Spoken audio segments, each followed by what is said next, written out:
Ed, kailan sisimulan ang rehabilitasyon ng EDSA ayon sa DPWH at MMDA? Ella, planong simulan sa darating na December 24 alas 11 ng gabi itong EDSA Rehabilitation ayon sa Department of Public Works and Highways at Metropolitan Manila Development Authority o MMDA. Ito ay matapos hindi matuloy yung naunang planong rehabilitasyon na dapat ay sisimulan noong Hunyo ngayong taon. Tuloy na ayon sa DPWH ang planong pagsasaayos ng EDSA.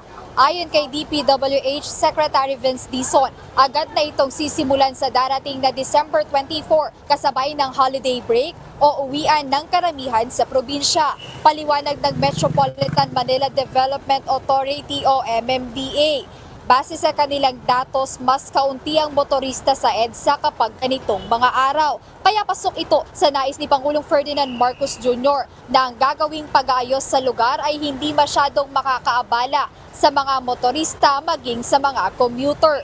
Bukod dito, inanunsyo rin ngayong araw ang mga naging pagbabago sa plano ng EDSA Rehabilitation kung ikukumpara sa nauna noon. Yung unang plano, 2 taon minimum ang sinabi ng DPWH. Sabi ng Pangulo, hindi pa pwede yan. Kailangan yan maiksi. So, ang bagong plano, 8 buwan na lang.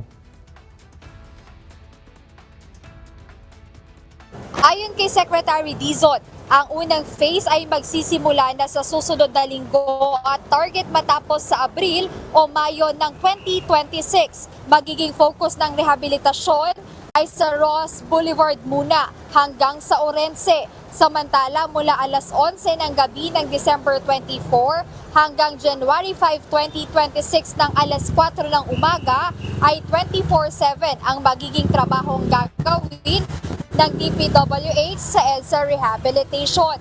Dito gagawin ang lahat ng reblocking na kailangang magawa, maging ang pag-aasfalto sa EDSA busway.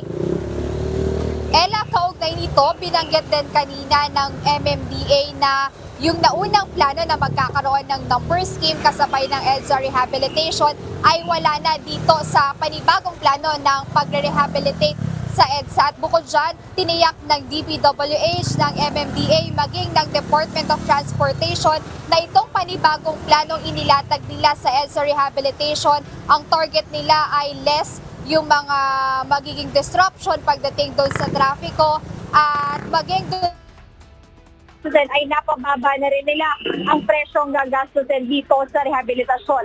Ayan muna update, balik sa inyo, Ella. Maraming salamat, Jed Naresina.